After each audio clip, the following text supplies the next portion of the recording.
Happy Thursday, everybody. Back to another podcast.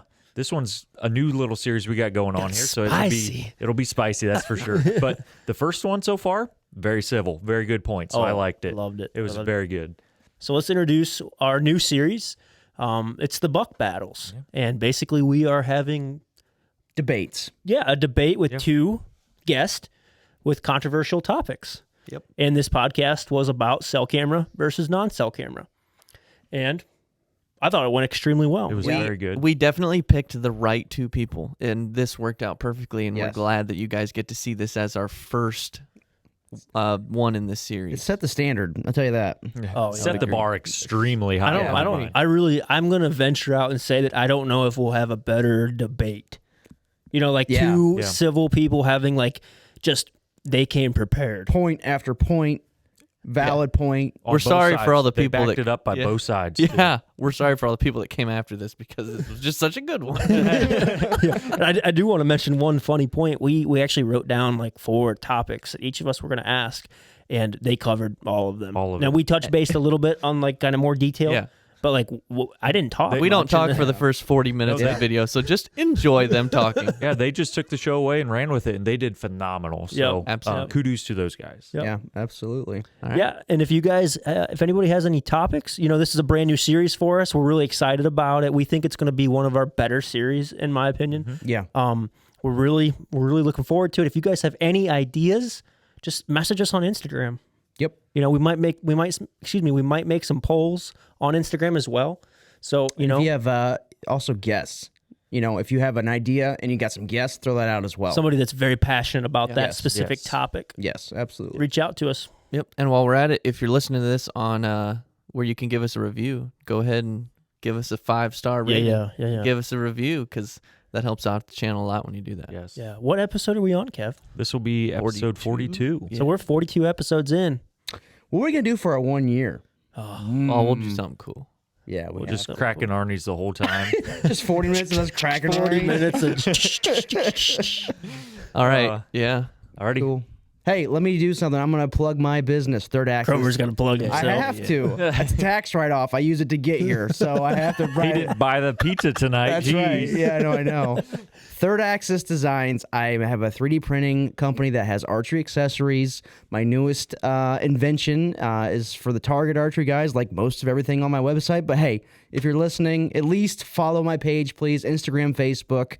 I need to get my numbers up just to get some more eyeballs on the pages, but I would appreciate the support, and we hope you guys enjoy this podcast. Yeah, let's get into it. Welcome back to another episode of Born Again Bow Hunting Podcast. This is our new little series, the Buck Battles. Yep. So we're gonna do a couple like hot topics in the hunting industry right now, like pro and con. So we're just gonna get into it with cell cam versus non-cell cam. So on today's episode, we have Garrett and Byron. So why don't you guys I don't care who goes first, just introduce yourself a little bit about your brand and everything else, and then we'll just kind of dive into the podcast. Yep. All right, Byron, I got the finger, so I'm going to go first, all right? Garrett Boelkes, the owner of Last Breath Media Company, and like a lot of other companies that are out there, we're just sharing the passion of the outdoors and what we do.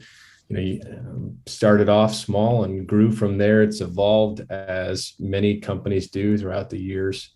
But you can find us anywhere on major social media outlets. Facebook, Instagram are our 2 big socials. YouTube is one of our stronger suits. And then we also have a podcast. It's called the Last Breath Huntcast. Sweet. Awesome. You want to There you go. Go ahead. Okay. Yeah, I'm Byron Horton with the Whitetail Experience, and been kind of in the space, if you will, for about 6-ish years, and kind of started as a YouTube channel filming the hunts, and it has kind of just morphed into, I guess a brand in the space, if you will. Probably YouTube is the best place to find most of our content. It's DIY, public land centered, some bucks get shot occasionally, and just a lot of like YouTube style videos, whether it be like, I don't know, I did a March Madness themed one where I was picking a basketball squad and electing certain hunters based on skill sets and stuff like that. Yeah, very cool. Very awesome. cool. Yeah. why don't you guys give a little bit about your personal lives? You guys talked about your brand. Give us a little short intro to your personal self. Well, 32 years old, married to my beautiful wife. Actually, our 5th wedding anniversary is tomorrow. So that'll be fun. Congratulations. Yeah. Byron's got us beat on the young ones. He's got a couple gremlins running around. We're not quite there yet. But as far as personal life goes, I love all the manly crap, right? I'm a gun geek, build them, shoot them, long range, short range, you name it. I'm into archery, build my own arrows, tune my bow. Love fitness, work out all the time, wake up at 3:28 every morning, go to the gym. And then as far as my day job, the one that actually makes the payments around here, I'm in the lumber industry. I've been in it for 11 years now. It's been a really good industry for me and with my passions because it's very forgiving. It's one of the few careers that allows you to kind of manipulate your schedule as you would like to, just as long as you're making your numbers, you can sustain it. So that's my 30-second commercial. Gotcha. There you go. Yeah. Yeah. So day job is like a accounting finance world. I got 2 little ones. My boy's keeping me real busy. He's like 2.5. So we go fishing and we throw about 67 rocks in the pond first. But yeah, I'm real big into like I do a decent amount of working out and was former college soccer player. So I'm kind of into some of the sports, if you will. Like I still watch a good amount. And yeah, I'd say that pretty much consumes it. I love videography just in all aspects. I find myself watching short films and stuff outside of the hunting space a lot as well. Mm-hmm. Cool. Awesome. Yeah. Alrighty, well, let's hit them with some icebreaker questions. Yep. Alrighty. So we'll just go in the same order here. What's your current bow setup? And you can go into like, your arrow, a little bit of that too. Yeah. Specs, whatever you want. Byron, you want to keep this kind of me-you thing going? Yeah. Make it easy. I didn't know if this was going to be established like a political debate. So do I need to like throw my party that I'm representing? 100% conservative, but way more libertarian than anything. So we'll get that out of the way. Representing the red side here. No, I'm just kidding. My bow right now, I'm shooting Matthews Phase 4. I really like it. I'm actually shooting Exodus MMT arrows as well. They're coming out with some smaller micro diameter stuff, which is something I get into. I'm not in the school of super heavy arrow, crazy FOC, but I do think that as a bow hunter, you should do yourself some service and calculate the momentum and understand what you're throwing downrange. And when you do that, it'll be really interesting to see how much better your setup performs when you do those calcs. And so instead of chasing speed or a flashy new arrow that's on the market, just find something that shoots good. It's going to pull through that animal you shoot, and you'll be good. I'm running an HHA Tetra Max and just standard Matthews genuine accessories. Okay, cool. Nice. I'm between bows. I do not have a current rig set up. I have a prime in the garage that I need to make the trip and get set up. Setup will be, I'm actually going to shoot the MMT arrows, and reason being it is a plug and play. I don't have to even fletch them. I don't have to glue my inserts. Yeah. I can focus on other things, if you will. That's my big selling pitch on that, but should be right around 500 grains. I'll shoot a couple different fixed blades and find what the bow likes in the summer.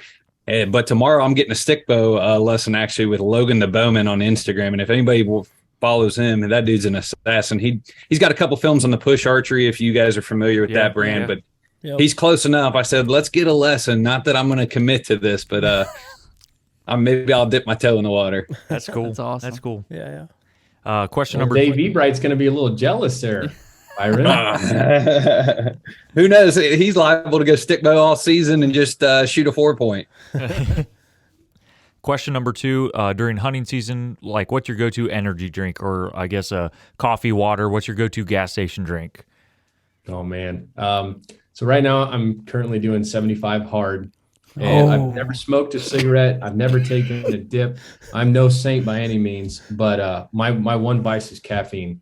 And my go-to is Red Rain. It's called the Red Dragon. But I'm cold turkey on them right now. So I want one. That's usually my You see him jam. over there shaking a little bit. Oh yeah, dude. I still am doing my pre-workout. I can't give that up. I'm just doing away with energy drinks. Yeah. But that Red Rain, man. So I am a coffee drinker. If I got to do any sort of early morning stuff, just give me it with a shot of cream in there. Good to go. Now, I did just drive from Minnesota over the weekend. I picked up, I think, the Celsius brand. Yeah. Okay. And I believe they're a little more like healthy, less liquid dye number 32 in them. So they claim. Yeah. Cromer's our resident energy drink expert. Yeah. Well, I still am. But quick funny story. I went to the ER Thursday because my jaw was numb, and I thought maybe I was having a stroke or heart attack from all the energy drinks I have. But you know what? I got the okay, and I'm back to it, baby. So It's all that matters, huh? I got a White Monster Zero every morning. That replaces coffee. So that's I'm back in the game, baby. I thought for about 4 hours I was like, man, I got to cut back, but that's life. So back at full throttle, baby. We're good to go. That's my side story. All right, moving on. Moving on. And then the final question is, what kind of cameras did you run this year? Like, what's your favorite? And then also, like, the number of cameras that you ran this year in total. Moultrie cameras is what I've been running for probably the better part of 10 years now. And my number of cameras varies. I mean, each farm that I run, they juggle around, just kind of like with my tree stands. But I would say, depending on the terrain, I'll give you an example. Like last year, I've got a 350 acre lease, and I ran about 12 cameras on it. Okay. I probably run, and I hunt some bigger woods with a couple guys, but like me personally have probably bought anywhere between 20 and 30 cameras. Now, I would say a variety of brands, Exodus and Browning for sure, top of the list as far as like that quality to price point. Mm-hmm. But yeah, like I have a lot of trail cam fails though, as far as elevated sets. I'm not afraid to throw cameras 20 yards apart. But yeah, I would say average-ish in the woods, actively running at a given time from October 1 to end of the season, probably 25-ish. Okay. Yeah. Cool. Yeah, that's a good number. Yeah. All right. And Let's I get guess I'll into step in and say, like, I bet my arsenal last year was in the 30s. Yeah. I just given you a perspective of one farm. Gotcha. Okay. Yeah. Gotcha. Now let's get into the All right, meat and yeah. potatoes. So we'll get into the questions, and then why don't we let them give their little what side of the fence they're on? Yep. And then we'll go from Like there. opening statement. Yeah. semi legitimate debate here. Yep. Like you guys take your time, give your points about pro and not pro cell cams. But yeah, go for it. Go for it. Right. Byron. Love you, buddy. No, I'm on the side of pro cellular cameras. I've been using them for 5 years now and have really kind of adopted the method. I guess my stance on them is that it's still currently legal in a lot of states in the Midwest. So under that jurisdiction, I'm not really in any way, shape, or form to tell another hunter how to use the technology that they can or can't, as long as it's legal. But more or less for me, it's efficiency. I really appreciate the fact that I can set a camera out and get that data without intruding on the area. Like a lot of people that hunt private ground, I'm lucky that one of my places is large, but a lot of them are smaller. So less pressure, less opportunity to bump the deer, and a better opportunity for me to hunt them, just in the sense that I am not physically intruding on it. Some of the places that I hunt are 20, the smallest one I have is 22 acres. So it's very easy to mess that up.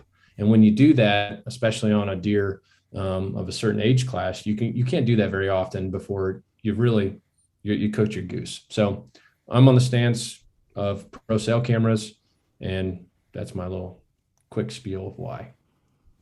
Okay. Yeah, I am hard anti-cell cam. And I guess my opening statements are: hunting is an outdoor hobby, passion, pursuit. It's somewhat primitive, in nature. And now that we have the ability to swipe a finger and get 30 updates that are undisturbed with zero time in the woods, like think we need to look at what that is as far as hunting in the future direction, if you will. And by getting the data or the information at the zero undisturbed level, like that's like evading a deer's ability to detect the game, if you will, detect a predator. And so that's where I was quiet for 2 to 3 years prior to this. And really in the last 6 months to a year, I started calling them out, if you will, as far as what I see when I hear the cringy stories and some of that. And that's how I think you guys discovered my distaste for cell cams. Yeah, I'd say your stories gave it away. Yeah. Alrighty. Well, I don't know how you want to operate this. Again, I guess I'll answer kind of Byron's reasonings why he doesn't like it. And to a sense, I do agree, because at some point in time, technology will surpass any type of wild animal's ability to evade us. You know, I mean, I don't think that we're too far off to see quite literally like the predator camo where you can click a button and you go invisible. Yeah. Isn't not plausible. I mean, this year I went hunting with a scope that allowed me to see a field mouse at 200 yards in pitch black. Right. And wicked awesome. Yeah. I'm a gear geek. I love that. Like I shot 46 coyotes this season, all at night. I love that. But again, like I understand where you're saying, Byron, where do you draw the line? The thing that I think is interesting in your stance on that is like you are a big advocate of like mobile hunting apps. So OnX literally has 3D mapping now. I mean, you can look at the terrain without even stepping a boot on there. No work involved. And like they literally have mappings that I'm paraphrasing here, but I'm pretty sure I saw an ad that was something along the lines of like 3D mapping gives you the ability to understand how animals use the terrain and know where you need to be to cross their paths. I mean, like a percent indicator of like a hot area. Yeah. And like Spartan Forage has their deer prediction feature. Like, I mean, it's crazy. I was looking at it and it's like, it'll tell you exactly where you're supposed to be. Now, the thing that kind of brings me back to home here is like, I do get what you're saying about putting it out, but I would hate to discredit the hunter, because like, if I give somebody a cell camera and they just go stick it on a fence post, that doesn't mean that they're going to be able to kill a deer. A lot of people use trail cameras as inventory, but I think like the people that you call out, like they have to understand the land. They have to then understand, okay, the deer is bedding in this area. They've done the work to figure that out. Then you have to put the camera into place to be like, okay, I'm going to get a picture of this buck coming to or from bedding. After you get that, which again is click of a button, no doubt, you have to get into position, and whether you're bow hunting or rifle hunting, still have to set up close enough to kill. And then at the very end, pull it off, you know, and kill. Like, so do I think that it obviously makes it really easy to grab that data? Yeah, but I don't want to take away, like, you know, even yourself or anybody on the podcast, even though you have the picture instantly, you still had to put it out to get the picture. And then you got to access without bumping them. You got to make sure the wind's right. And then you got to pull it all off at the end. It helps you get there, but I don't think it makes you lesser of a hunter.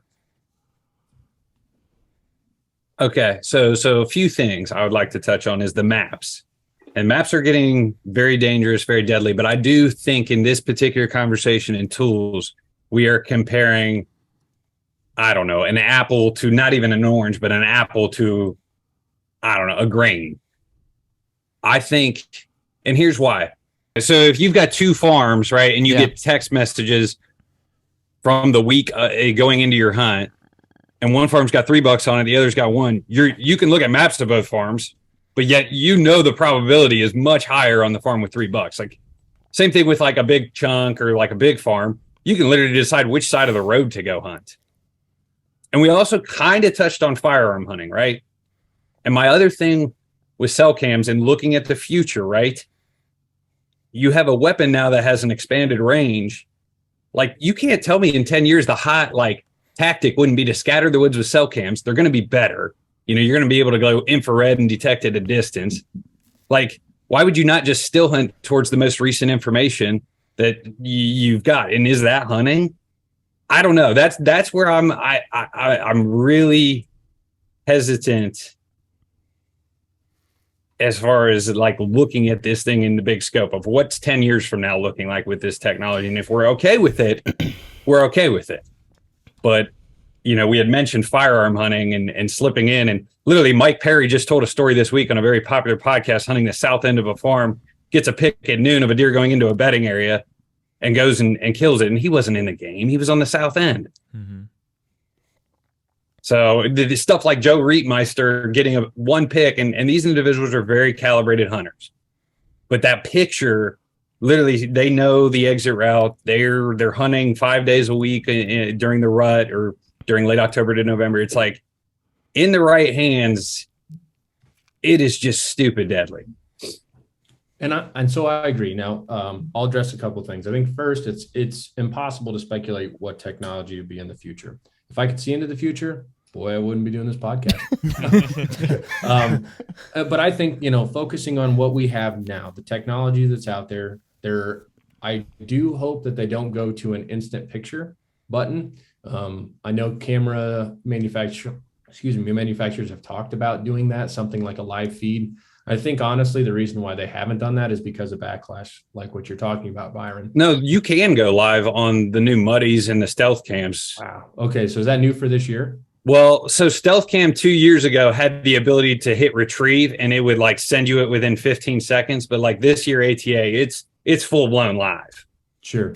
So like the door cam system, if you will. And so for that, I mean, it is fuzzy, but I'm talking like, we'll reference the guys that you mentioned, and you did accredit that they're super good hunters. I think part of their argument would be like, they have the time, they have the farms, and they know the deer. Does the trail camera maybe help them kill them quicker? Yes. But I think some of the people that maybe you've targeted or even mentioned, man, they've been killing big deer before cellular trail cameras were around. Like, I don't think they wouldn't kill in the season. We're talking about, and then like a lot of the hunting celebrities that are out there, the Drurys, the Lukoskis, all the big ones, they're all running them. I mean, these people are killing deer way bigger than I could imagine, and at a number that's a crazy, unimaginable rate. Like, do I think that the camera is helping them? Yes, but I think a good hunter that's definitely proved themselves, they're still gonna kill those deer, And I just think it goes back to like that story you talked about with, he knew the exit strategy for that buck on the thing. Well, he had to do that homework. So I would just hate to take it away from him. Does he kill him that day? Yeah, he does. But if he's going to put 3 weeks in the rut, man, time is the number one killer of deer, in my opinion. No matter what trail camera you're running, it's probably a good chance that guy's going to kill anyway.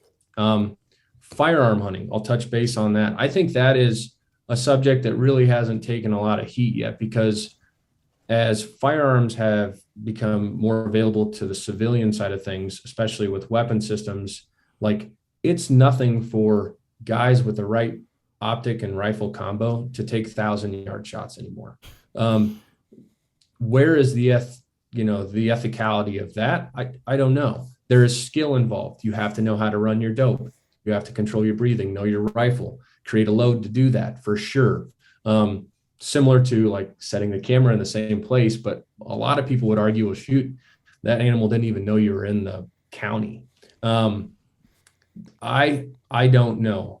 I think going back to talking about you with to address the original statement of the two different farms, without a doubt, you're probably going to weigh to go to the one that's getting the pictures of the trail camera.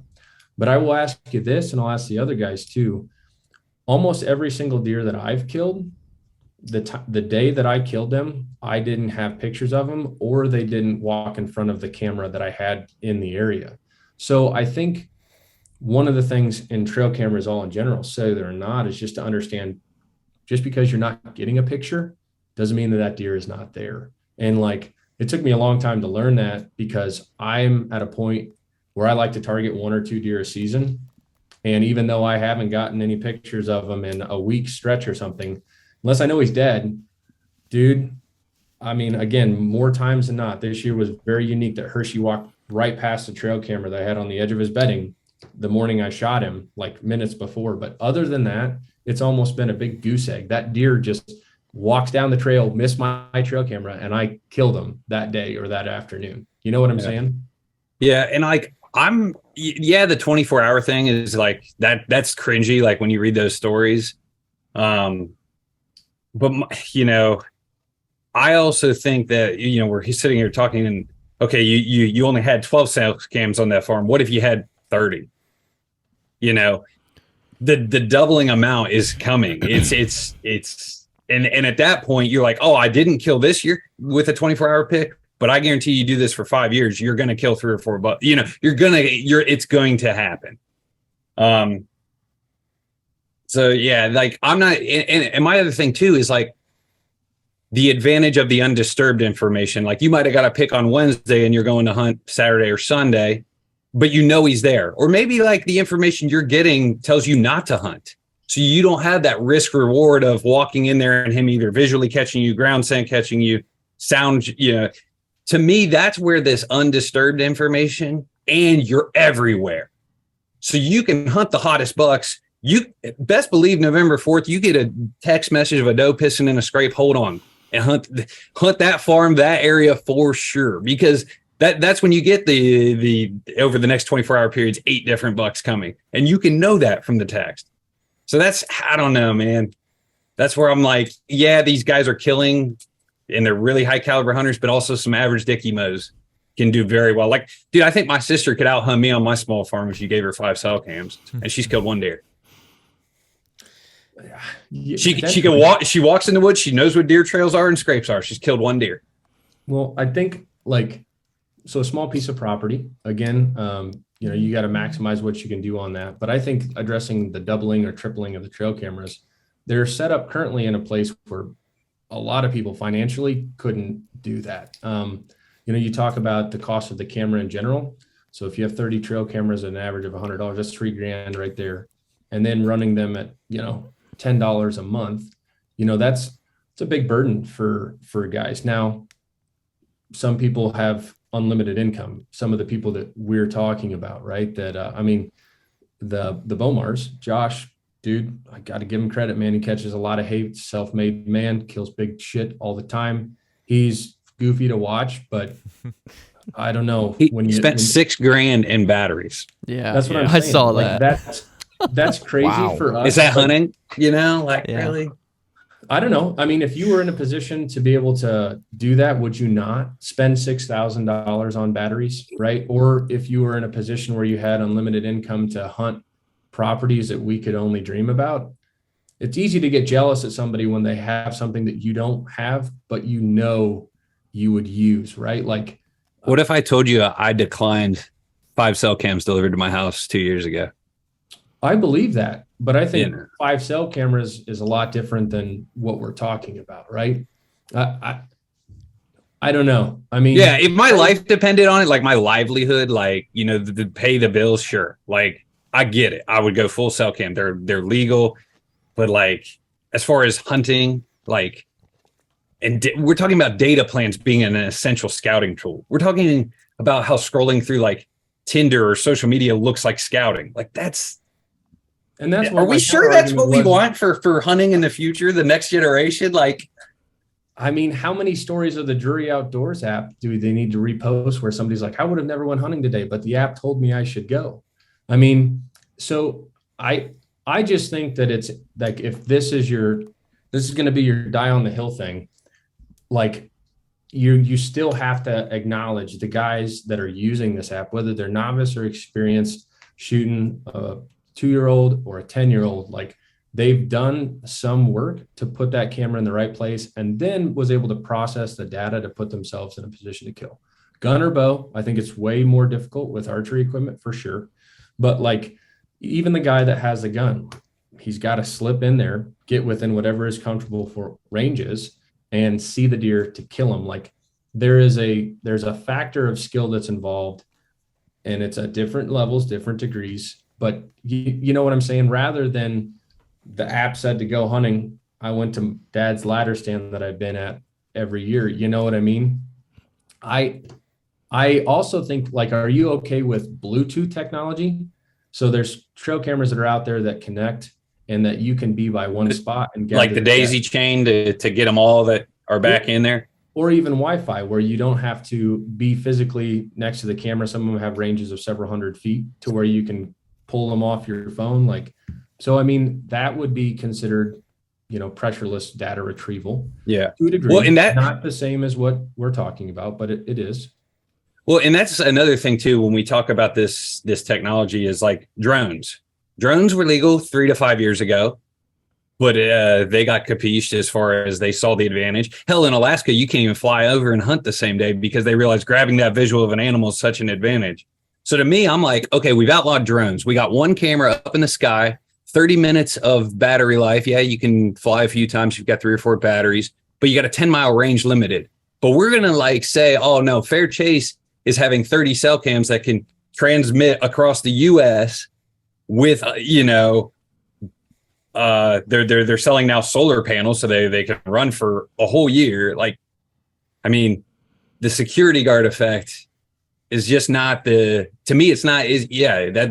my whole thing, is we're going more to a security guard assassination attempt than a woodsman, than a guy of the timber, a guy of the woods. Like that's something else that bothers me with we talked about these daisy chains and the Bluetooth. It's like, dude, we outlawed a drone. Hell, you can't even do walkie-talkies, right? 2 guys physically standing in the woods cannot communicate via walkie-talkie in some states to execute a hunt or a drop information because it's deemed illegal. And I get why, but yet we're paying. I can get a text message, and I can either hunt that day or hunt, later in the week, or I don't know.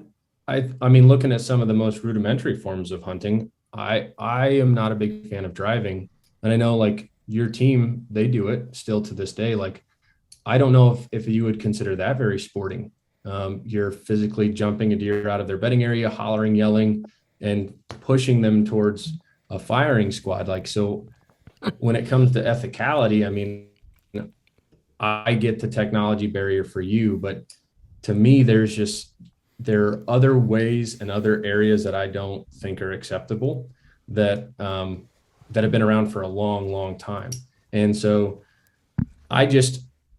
the technology thing, to me, from what I'm understanding, your whole premise is that there is no skill involved, or that it is too far advanced for us to be able to capitalize on it. Yeah, it's more it's such an advanced tool. It's they tell you put them in areas you don't want to disturb. So you're gonna put them in those bedding areas, those hard to access points.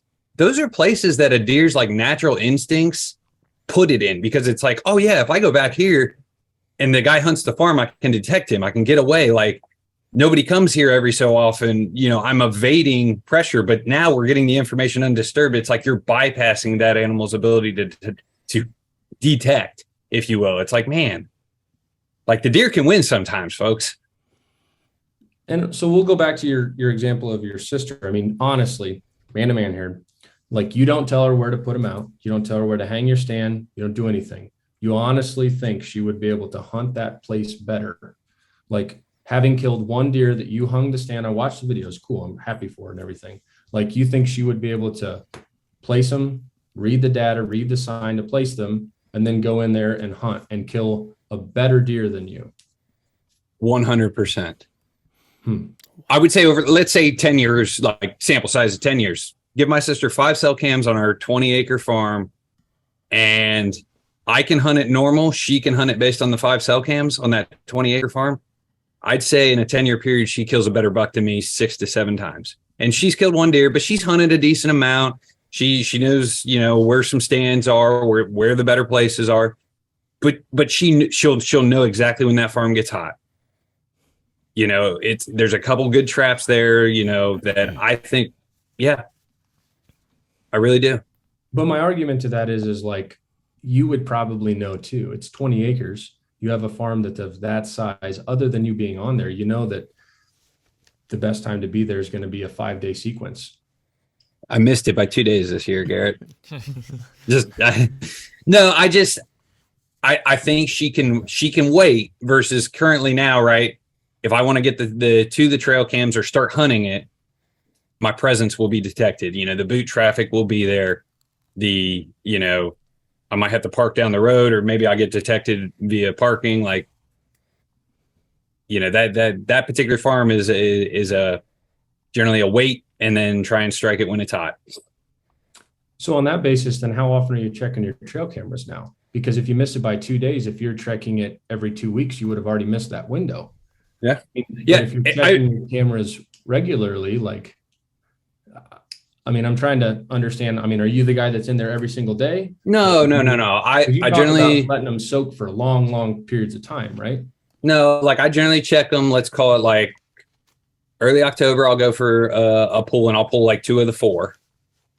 And and then I might not hunt it. Like, I might get on deer somewhere else. Like, it all kind of depends how my season's shaking out. But like, this year I was hunting there a little more. I don't think I pulled like October 7th. I pulled a card, and then November-ish. I think November 1st-ish, like end of the. I went in there, and if I check it early October, I carry a chainsaw in there. I'm running an engine. I'm trying to let them know I was here. Like, I'm trying to be smart, but there are a few times, and the other thing, I don't go check the bottom scrapes because I know it's not worth the intrusion. I'm going to walk right past the bedding area. I'm going to blow out, because those deer is where they like to bed. But if I had a cell cam down there, as soon as it started getting hit in daylight, 2 years ago, I had a buck daylight early October on those scrapes. I didn't know it because I don't have a cell cam, but like Liz, she'd have gone in there and killed him on like the 3rd day of season. If she wouldn't have bumped him, a 20-acre piece is pretty hard to get into. That's where I'm on the fence about it. Like, and that's where I'm saying, like, I understand that there's no intrusion, but 20 acres, man, it's hard to even get on there without alerting deer. If you have to get a stand within 30 yards of your scrape to hunt it. So, how are you going to get in there without bumping deer out of bedding regardless? You have to physically get in there to hunt at some point in time, right? Sure. But like the fact that he's daylighting on the scrape, that is the kill information that makes it, right? Otherwise, I would never hunt it. Like I would never go in there October 5th.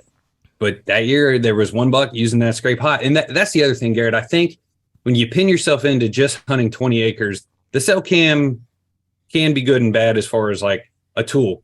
But if you expand yourself to having 2-3 farms and a piece of public, now you can literally hunt the best place based on your overnight data, based on your week of data. Like, your percent just is so skyrocketed when you got 20, 30 of these things. Because this scrape's now hot on October 5th. You messed that hunt up. But now you look at the 15th through the 20th, this scrape's on fire. I got a cold front the 23rd. I'm going to go to scrape B on the piece of public. You can be everywhere at once. And that's where I do not like how efficient they are.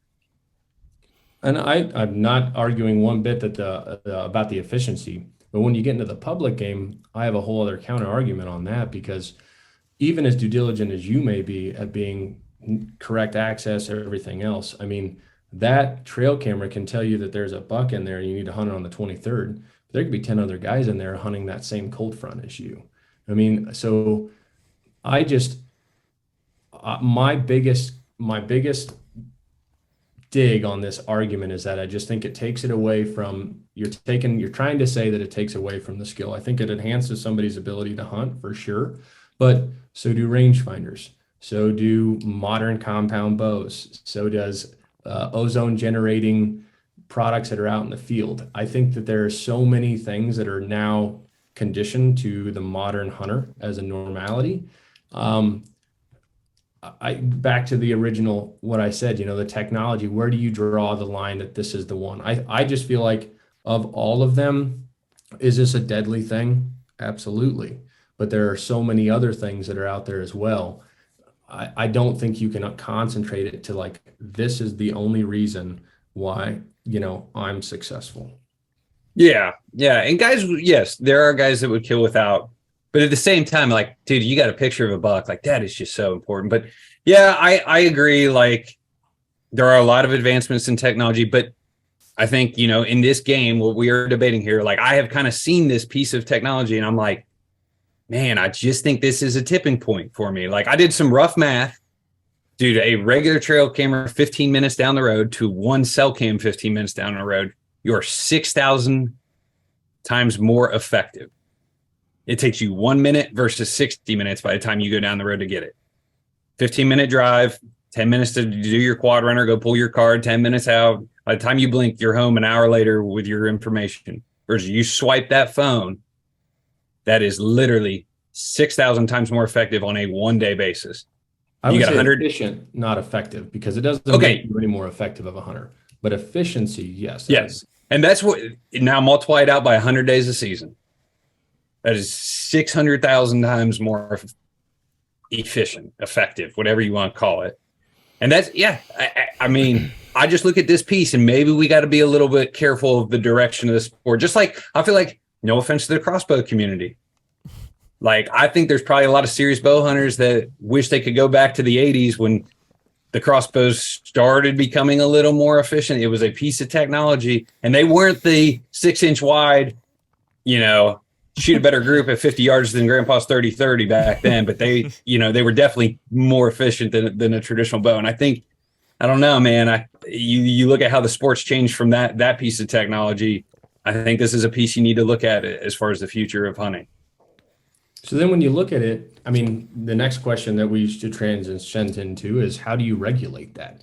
Do you ban it all? Because you can ban trail cameras as much as you want, but how many people have gotten pictures of trespassers walking by them? I think, as you've seen in Western states, they're just going to go completely cold turkey. You're going to destroy a completely crazy industry that a huge industry for outdoor hunting that, I mean, you enjoy modern trail cameras now. And I think if you start to look at that, think about what the generation before us thought when trail cameras came out, right? I mean, there's always going to be this precipice of new technology. I mean, getting pictures of deer, that was never a thing. And I'm sure that back then with the lack of social media, there had to have been a host of people that thought this is completely wrong. So, I mean, I don't know where to stand. You're definitely not going to sway me because ultimately at the end of the day, I guess for me, it falls within a spectrum that I still need to be a skilled outdoorsman, not woodsman. I don't like that term because the definition of a woodsman is more of a steward of a land, not a hunter. Probably more of a trapper than a hunter too, right? Like, no, like it's get thrown around on social media all the time. It's like the number one dig, like there's no woodsmanship in that. It's like, well, look up the definition of what a woodsman is. And it has little to do with hunting, like use outdoorsman, right? Sportsman, something like that. But like, I feel like there is so much involved to be successful that instant data helps. I'm not dismissing that, but even like your reference of your sister, man, I would love for you to do that challenge with her one time. And I would be interested to see that controlled series because you still have to have that skill involved to be able to do all the things that we talked about to get it done. But ultimately what I'm saying is I'm in it to win. Like I hunt because I want to kill. And I'm not afraid to say that. Like, do I love the outdoors? Absolutely. And is it peaceful in the morning when the sun rises? Yes. It's been written 100 different ways in 100 different books. But why am I out there? I'm out there to kill the number one deer on that farm. And it's a game and I don't like to lose. And so ultimately, if I feel like, and I do, that these cell cameras are not too crazy involved in technology and it allows me to hunt more efficiently, as you alluded, then I think that's a win in my book. Like, I don't know. I mean, and I know your answer, but it's like, if you could look back to a season where you had a shitty year, like, don't you wish you could have killed a deer? Like, I mean, maybe if that cell camera would have been there, like the feeling of that is pretty amazing compared to not. And I don't think it makes you lesser of a hunter. You're one of the best guys that I know to read big woods. Like you do a great job of understanding them and then putting cameras out to be able to deploy yourself in a mobile aspect to be able to kill. Like, I don't think if you went to cell cameras, it made you any lesser of an outdoorsman in my mind. Yeah. Okay. there's a lot to unpack, and I don't think you and I are going to end this. You're pro. I'm against, and I think that's fine, right? Like, I think these conversations are important. A lot of discussion around the future of the sport and what it's going to look like. Another thing I do fear, my buddy who runs a small outfitter, he's fired his part-time help at this point, kind of due to cell cams, because he's more, he just doesn't need, he's got eyes. But he is charging a touch more just to cover some of the cell cam costs, but he's also more efficient. But the other thing he did is he bought 50 acres on the road that came for sale, since he doesn't have the out-of-pocket expense of his part-time help. And if you kind of think what the effectiveness does here, it allows the guy who owns one property that, okay, I can buy a second, because I don't have the time factor that's always like limited me on either getting a second lease or buying a second chunk. And now he can buy two. And so access, I think, in the future, because you can actively be scouting these pieces, is going to become a little bit even more of an issue. I know it's already an issue now, but again, when you can be actively scouting and that concept of time is gone, good luck as far as the displacement is concerned, and being able to find other farms or even the public. I mean, it will get even more crowded. Maybe. I mean, the harvest data reports, I think that's interesting. I was going to bring that up. From Illinois, cell cameras have been around since 2007, I believe, when the first one was manufactured. But they've actually declined, and so has the number of hunting permits in Illinois that's been sold. So I don't think it's affecting the harvest numbers per se. And as far as your buddy goes as an outfitter, I don't think technology involved or not, for us both being small business owners, it's hard to put a guy down for becoming more efficient and making more money as an owner. Like, pro make multiple. Yeah. Pro make money. Yes. 100%. Like, I would be curious if it did the second farm had to have a factor on his harvest ratio, but I don't know, again, how his clients have fared due to the camera data. I'm sure he goes and sets them out. I don't know if he hunts with them or if he sets up stands. Whitetail outfitters are varying, like from do DIY to hold your hand in the stand. But like, I would be curious to see how his kill ratio, So he said this. He says there's a couple times a year where if I just got a client that wants to kill like a 125, like just a solid rack deer, he goes, I'm really effective. He goes, if you get the guy in that wants to kill the mega, the biggest buck you got, the 180, he goes, it's an advantage, but it's not as much, because you're hunting, again, one deer versus the guy who's okay with like lesser standards. He can hunt the hottest area, the most killable buck.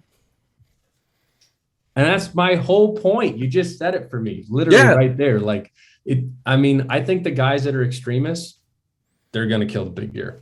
In fact, it's common belief that like 10% of the big deer are killed, or like 90% of the big deer are killed from 10% of the hunters. And I think that's a fact. Like, if you know the people in your area, like, your big buck killers kill big bucks every year. And about once in 10 years, you'll have your buddy that loves hunting. He'll get a good one, right? Once in a blue moon. And so I think that example right there, like a guy that wants to kill a solid 120, I think in Ohio, you guys have fantastic deer just like we do. In my mind, that's a 2.5-year-old deer. I think that's a pretty achievable goal for most guys. Like, if you're coming to hunt the rut in the Midwest, but like you said, to kill that mega giant, man, cell cameras, food plots, brown blinds, whatever you got, dude, you got to know that deer to be able to kill him. Awesome. This is wild. We had some questions written out. We had some thoughts that we had, but you guys just absolutely hit every single one that we had set in line and just did it all on your own. That was beautiful. That was better than could have asked for. I think for sure Kevin's question got answered, but maybe not yours, Jarrett. And then I do want to touch base on mine just a little bit, but Cromer's definitely got answered, talked about, I should say. Yeah. Well, give one of your points here, and let's talk about it for a second. All right, so like we said, we had a bunch of points that we wanted to bring up, but in case you guys' debate didn't talk about it, obviously you guys came prepared. You've covered everything that we had, and that's why we wanted you on the podcast. Yeah, so thank exactly. you. But a lot of comments that I see on social media, and I kind of wanted to address this, was the future of hunting turning into a rich man sport.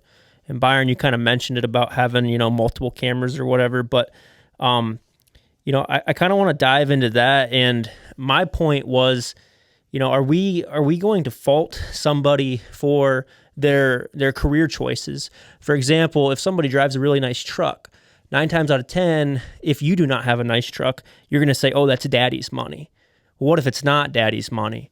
What if that feller sacrificed and went and either got a really good career as in college or in the trades, or what if that guy just works his tail off? We don't know the sacrifice that he's going through.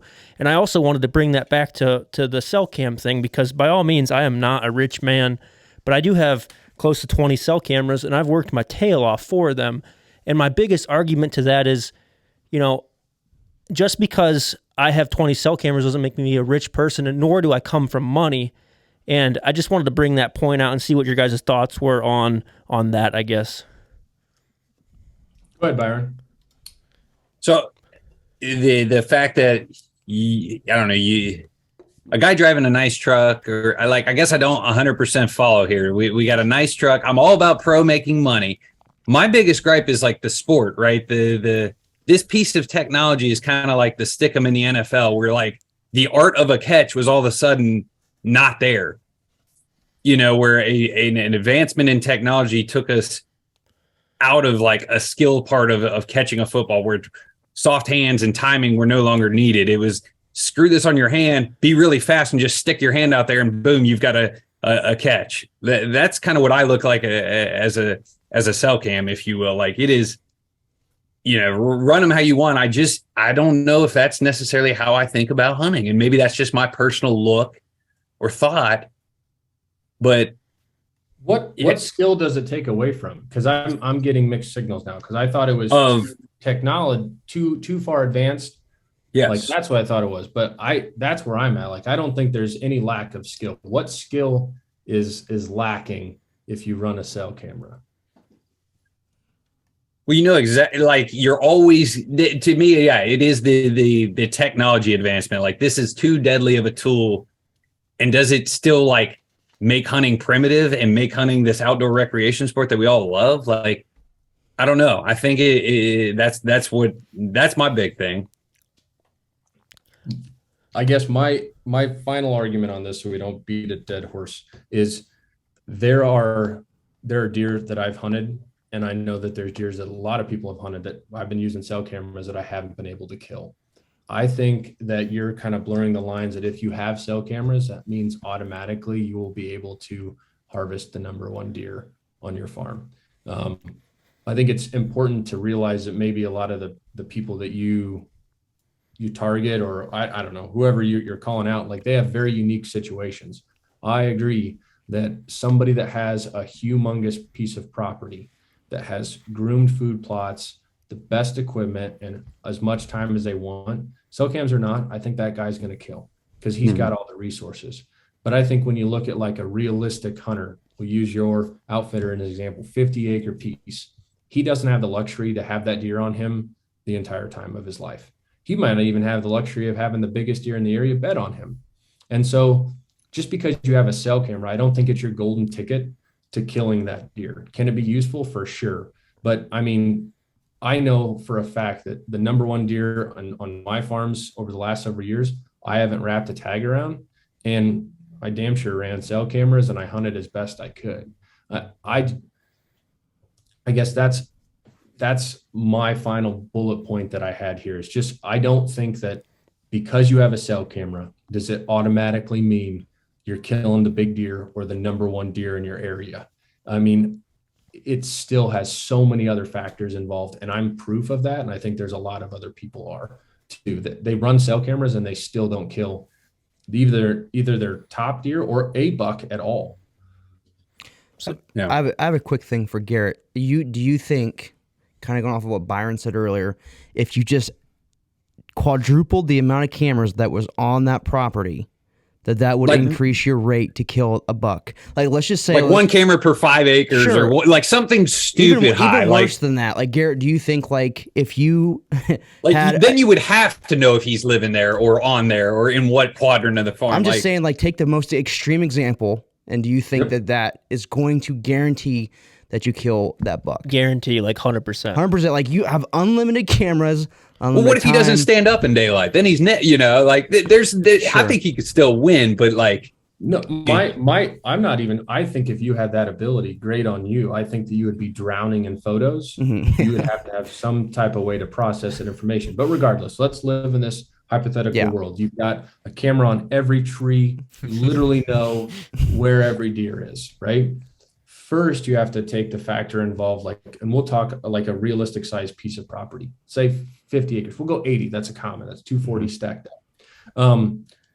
I have a super forgiving job, but I can't just be like, got a picture, I need to hunt, like either that day. And a lot of times with the meetings that I have structured, not even the next day. So I think it's very unrealistic for a guy that's a normal guy to be able to get a picture and hunt that next day or even hunt that same day.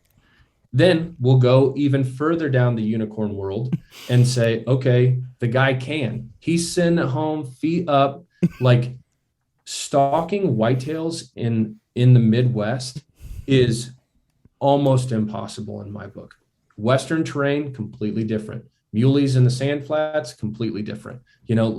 But even if I had a picture of a buck laying down in front of my camera, I could see which way his face was pointed. Like, for me to get within range with a bow, I give it a 1% chance. I agree. For me to get within range with a legal firearm in Illinois, unless that dude is bedded in the perfect spot on a field edge, still very minimal opportunities. Like, I'm gonna give Garrett 10%. I've seen the dude shoot archery.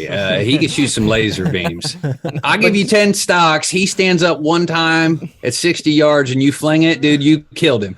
Yeah, and you're talking about threading an arrow through a freaking hard. Yeah. I know. I'm just saying, like, to get to that example, I think we're talking about super extremes, and even then, if you had everything in your favor, man, I mean, shoot, I bumped deer walking to my stand in the morning, pitch ass black after it rained, thinking I'm bulletproof because I'm walking on cotton balls. There's still that ability of a whitetail that's going to be always there. And I'm not, again, Byron, I'm not saying that having a trail camera on every tree wouldn't be the craziest shit in the world. But you got to have a guy that can afford it, have a property that has it. He's got a mortgage on his home to put batteries in his cameras, right? Like, and then on top of that, he's got to put a moccasin stock on a deer. Whew. That's a good point. Yeah. Good night, nurse. I don't know. I don't know. The stars would have to align, in my opinion. But well, you say that, but like visually, like we killed a buck this year that we watched go up and over a mountain. And so we knew he's on that mountain, right? This is firearm season. This is deer. We literally watched him. All right, well, chances are he does this. We think he might have turned right. Okay, let's drive it towards the point. And again, we saw him one day that we happened to be in the field. Now, if we had cell cams out that day, we'd be stalking a little bit bigger bucks, or So did you stalk him or did you drive him? They did. They drove him. So that's a lot different of a scenario there, right? Like pushing a deer towards somebody else and stalking within range. Yeah. We'll talk about your apple to grains here. Yeah. Yeah, but I mean, all they needed was a visual to go and make it happen. Yeah. So are we saying that you literally know which side of the road to start walking, and that's a huge advantage. So we're saying the ultimate combo is cell cams and driving. Are we saying is that what we're getting at? It's what it sounds like.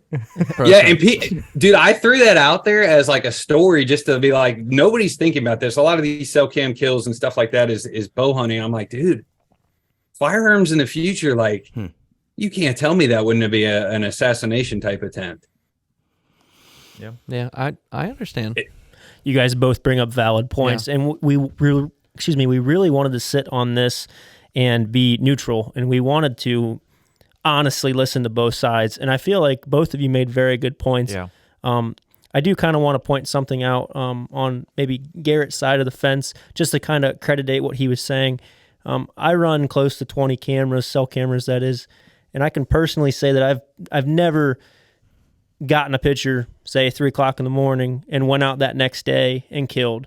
And I've filled my tag the last 4 or 5 years in a row.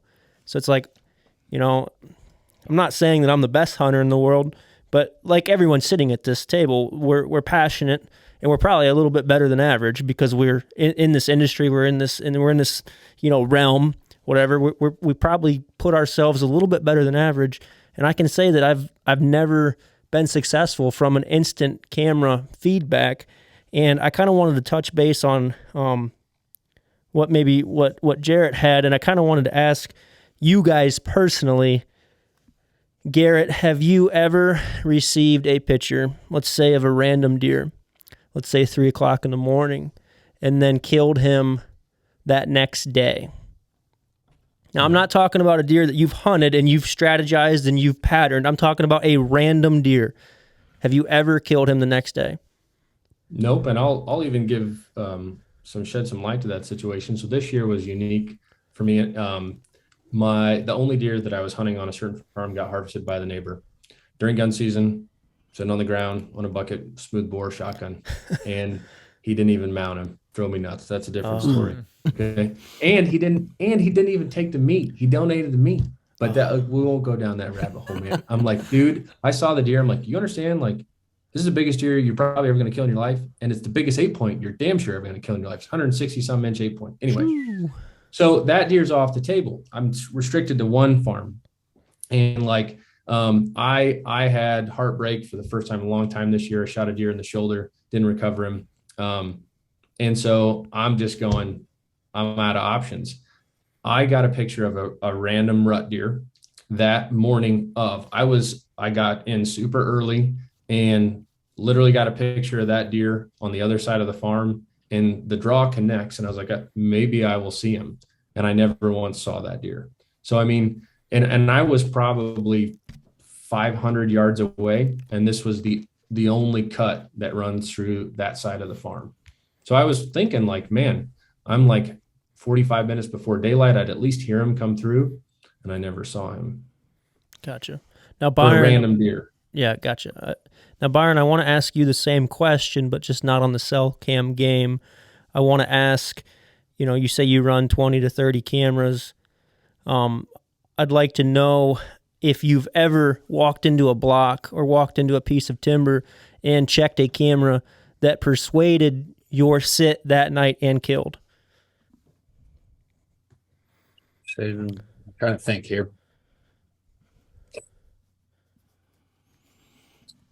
Checking out the inventory. I like it. I like it. Yeah. No, that was a visual. I had an elevated set on I can send you a video. I pull up to a scrape. This is the buck I shot low. I was 100 yards from a trail cam, and I got to the base of the trail cam, and I looked up at it, right, and it's like, I got like an hour, maybe an hour and a half left. And I chose not to hunt the scrape. And so there's a picture of me walking away from the scrape. Behind me by 15 minutes, a bigger 8-point than the one I shot that night. Pulled the card. Dude, 3 bucks were on the scrape, including the one I shot. And if that had been a cell cam, I'd have known that scrape was active, and there was a scrape battle royale, if you will, and I wouldn't have had to doubt. But I pulled up on it, and the leaves weren't kicked up, and I was like, oh man, like, I don't know. I was like, I don't really have time to throw 2 sticks up in this tree and keep going.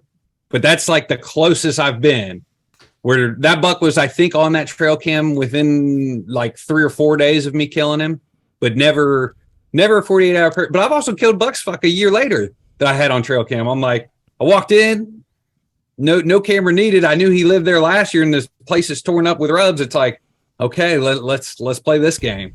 We got a good idea who it is. Yeah.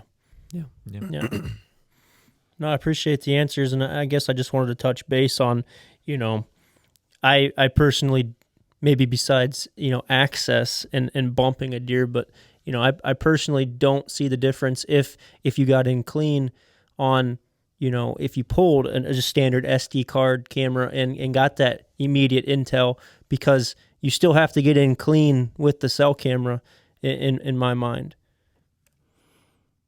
if that makes sense. Yeah.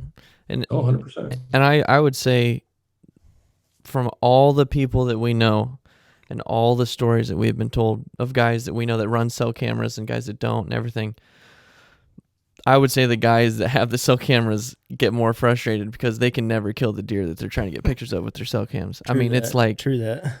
I know that we've heard some of those extremes of people with big money and, lots of cell cameras and everything. I've heard probably 2 or 3 of those horror stories of, I got a picture of him, I ran out there and I killed him. But I would say at least the circle that we're in, it's like I don't know of one person. I don't personally know somebody. Now I have heard the stories, and I know you talk about them, Byron. I have heard the stories, but I personally think it's an outlier. I really don't, and this is just my unbiased opinion. I really think it's an outlier because I've got a lot of friends that are stone cold killers, and they're not able to do it. Like even for your example, getting a picture of their shooter. All right, I'm going to go in and kill him. Perfect conditions, like he's dead. I'll call you tonight, and you can help drag him out. And then, he never sees him, or he bumps him. So it's like, but it makes sense. It's like in theory, you should be able to get that. What if you expanded that out a week? Because that's my thing. Like, I'm not too hung up. 48 hours is fine. Yeah. But like a week later, did you kill him? Because you weren't spending time on farm B because you knew you got the text that farm A, it's undisturbed and he's still there. He's still there. Yeah. I would say definitely persuades decisions on where to go hunt, but I would say definitely does not and in the end end up helping us kill that deer. No. In my opinion. But you still need, it definitely does persuade where you're going to go sit and where you're going to go hunt. So do all trail cameras. Right. So that's true. Thing. It doesn't matter. Every time you pull a card, it's going to persuade where you're going. Yeah. And it doesn't matter what your goals are. If your goal is to kill a nice deer, then I think to Byron's extent, like that's going to have the biggest magnitude. If your goal is just to kill a solid buck, then cell cameras are definitely going to have your highest priority. But if you're in there hunting a specific deer or a specific age class of deer, then it begins to crumble the effect of you being able to kill them instantaneously. Yeah. And I think, just like you were saying, Jarrett, I think any trail camera pull, no matter if it's on a roll of film or if it's instantly to your phone, it's going to persuade where you're going. Yeah.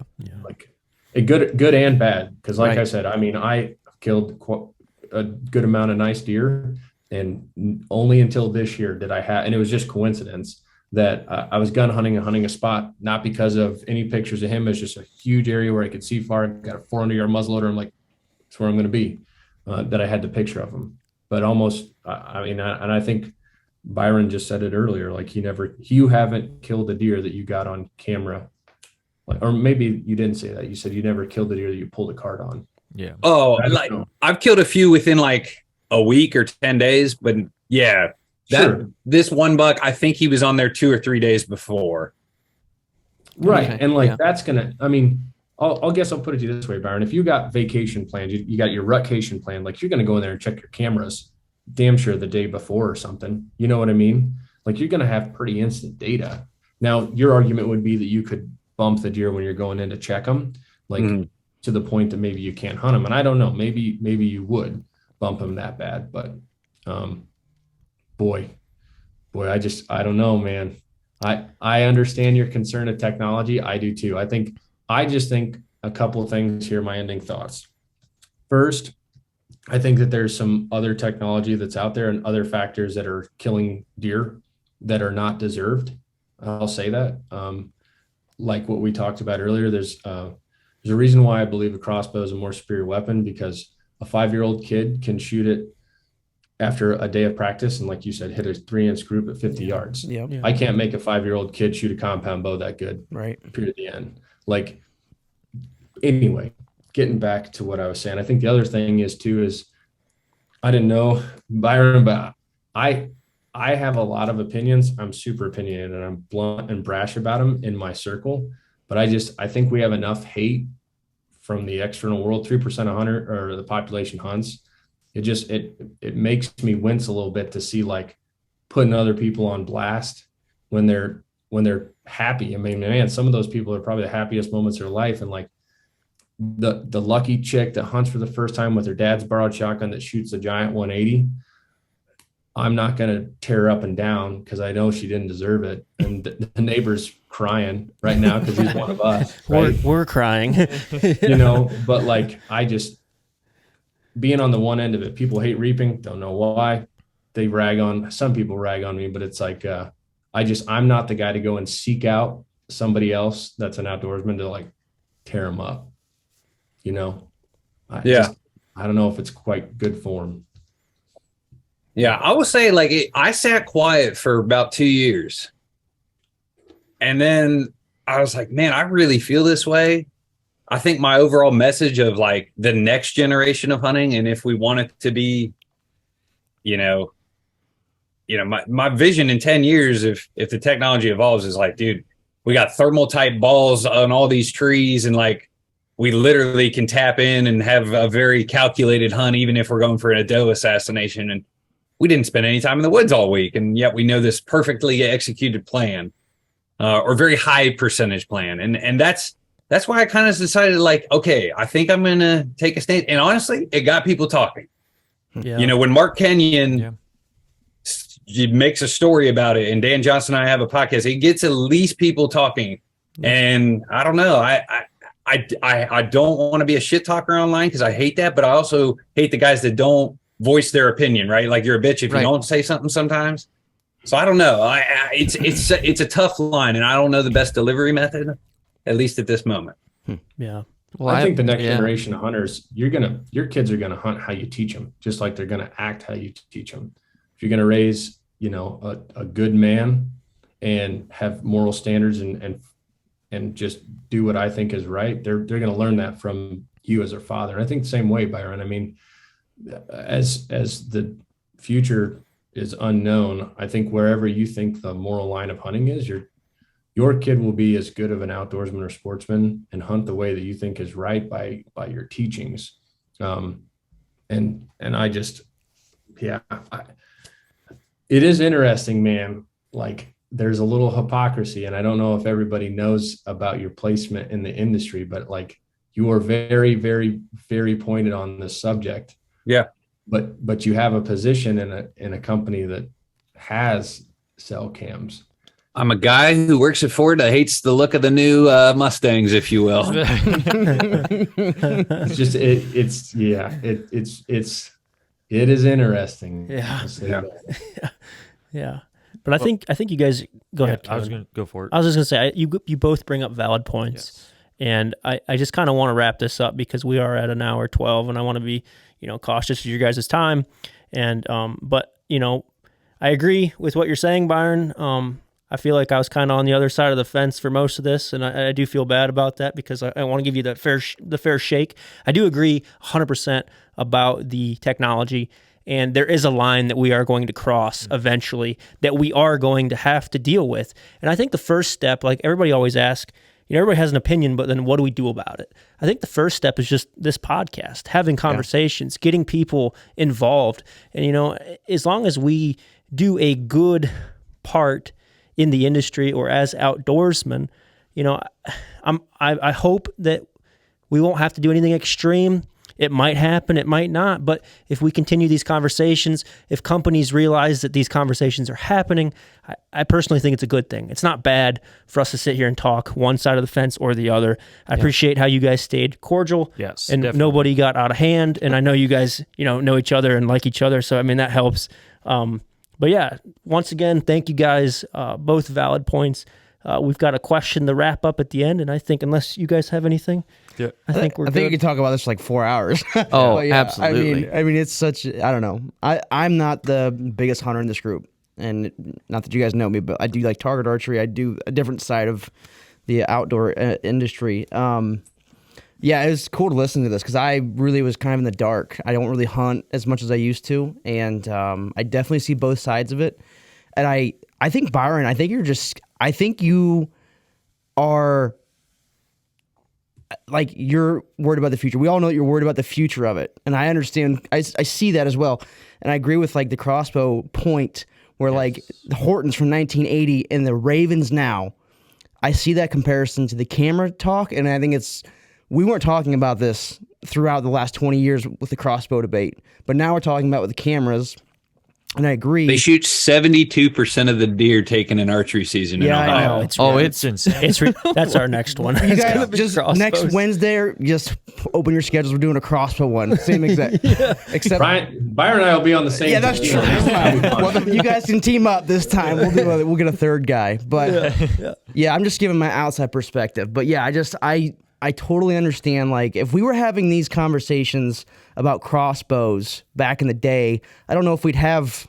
Well, we probably would, but I don't know. It's just interesting. You bring up a valid point. Would we have these Ravens if the people that supported the industry were like, no, we don't, like the majority, like, no, we don't want this. Yeah. Let's talk about this. Like, this is not the direction we want to go. And I think that time's coming. I really do. I think that time is coming where we're going to have to put our foot down and say enough's enough with technology. I don't know when it'll happen.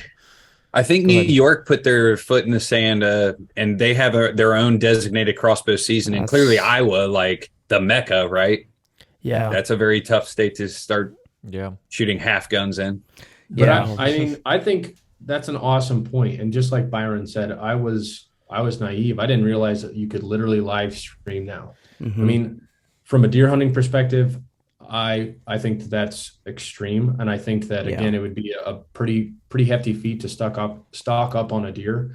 But an example like turkey hunting, boy, talk about almost in the style that I hunt. If I could put a camera on an alfalfa field and literally just hit like live feed, and I saw a strutter out there, game over. Yeah, I would. I'm not dead. pompous at all, but I would be like, man, we're gonna scoot in there with Teddy and Rochambeau, like no doubt. Teddy's his decoy that he reaps turkeys. Oh, with. Gotcha. See, See, sorry. He's a piece of artwork. Yeah. but to your point, right? I'm comfortable with the conditions now. Exactly. And so are so many people with trail cameras way back when. But as with this conversation is gone, 10 years from now, where does it get out of hand? Yeah. Or next year, where does it get out? One more hypothetical question, Byron. If it stopped, if you were the camera god and you said stop, would you be okay? Or would you take a step back? So I did a video actually on this. If I was governor of Ohio DNR, I'm team no cell cam. Let's just have traditional cameras. You got to put boots to ground and whatever. That was my 2 cents on it. Okay. I just didn't know if you were like, if it stopped now, you would just let it go. I didn't know if it's more like you're worried about the future, or if you're like, if it stops here, okay, this is it. And but I do like the aspect of some ground, no cameras whatsoever. Like those woods are raw in nature. Like I think that's kind of a cool aspect of some of the ground. I believe in Missouri where there's Yeah, I think that's cool. Okay, I'll stop there. Yeah. The only thing I wanted to touch on was I agree with both of you as far as like live stream. I don't think that's okay. And like infrared stuff, I don't think that's okay. I agree. I don't think anybody does. Before we would just ban them altogether, like make them a mandatory firmware update where it's like uploads pictures once a day or once every 48 hours or something like that. Yeah. Before you just go like what Kansas did, I believe, and just like cold cut turkey. it out right away. I do want to. That's my opinion. Yeah, and you bring up a valid point, Kevin, and I'm glad you brought that up because it was on top of my head and I forgot to mention it. Remember, guys, and everybody listening to this, once something is taken away from us, we will never get it back. And I'm a firm believer in that. So we have to be very careful with how we go about this because, like Kevin said, instead of cutting it cold turkey, what about once a day, where it's a mandatory firmware and these companies can do it. Of course, it's all a firmware thing. I promise these companies can do it once a day at midnight. Everybody's camera in the U.S. gets their pictures. Or whatever. We're gonna. It's kind of a cool idea. Self-regulation or like a step back, if you will, like that's not in human nature. We are not good at self-regulation. And it's not monetarily beneficial to these companies either, by the way. No, we all know we should eat right, exercise, get some vitamin D, sunlight, and like limit screen time. And I just described like maybe 1 out of 20 people in the U.S. Yeah, that's true.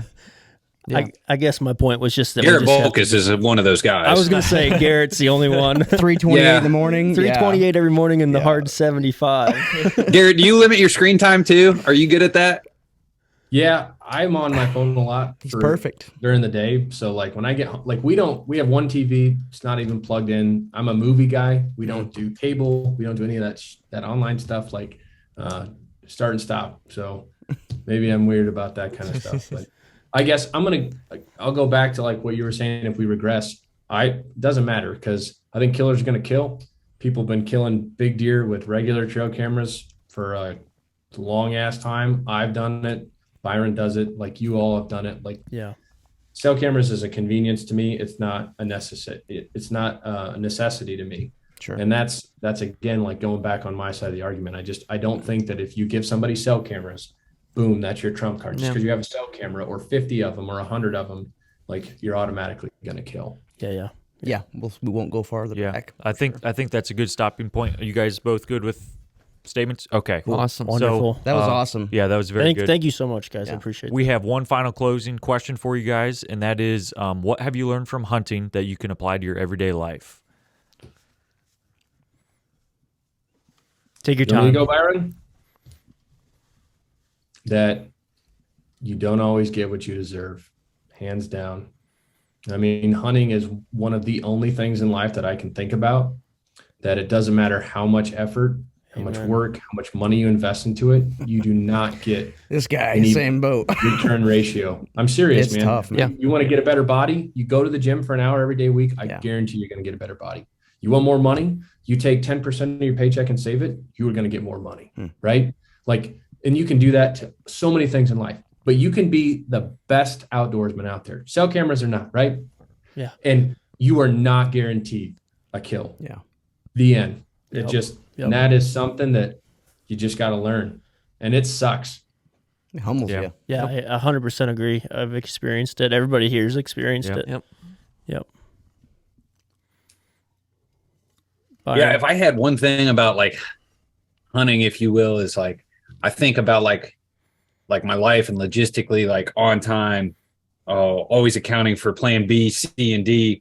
Like I don't know, it's one of those things. Get up early, have a plan, and I don't know. I think some of that logistical type planning that goes into a hunt is now applied to my daily life, from the family to my work to my side hustles to my just everything like that, where I'm always planning. And it's like, dude, get up 15 more minutes early, because then, you know, you got time to go to the gas station, or if a road's closed on pulling into a farm, you can get around it and still be on time. Stuff like that. I feel like I have now transitioned into my day-to life where, hey, get up 15 more minutes and, you know, get my kid his chocolate milk before he wakes up so I can have my coffee and sit with him on the couch and, you know, have my bags packed for work the night before, just like I'm going hunting, you know, stuff like that. I think I've kind of correlated. Yeah, those are both really good answers. Planning ahead and working a little harder. Yeah, definitely.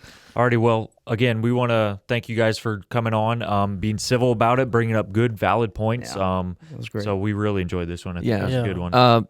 Before you guys go, plug yourselves. Let everybody know where they can find you and all your stuff. All right, Last Breath TV, Last Breath Media, all social media outlets, and you can find me on Instagram, Garrett Boelkes. Awesome. Yeah, the Whitetail Experience, main social media, all there. We have a small podcast, but yeah, YouTube and Instagram is where we're at. And I will say Garrett's in my top 5 list for guys I pull for to kill a buck every year. I mean, he's just an outstanding dude. So it's awesome. Yeah. Awesome. Alrighty. Yeah, thanks again, guys. It was awesome, and hope everybody learned something from this. Wrap us up, Kevin. Go ahead. Alrighty, doesn't matter what you've done in the past. You can always be born again, and born again is out. Peace.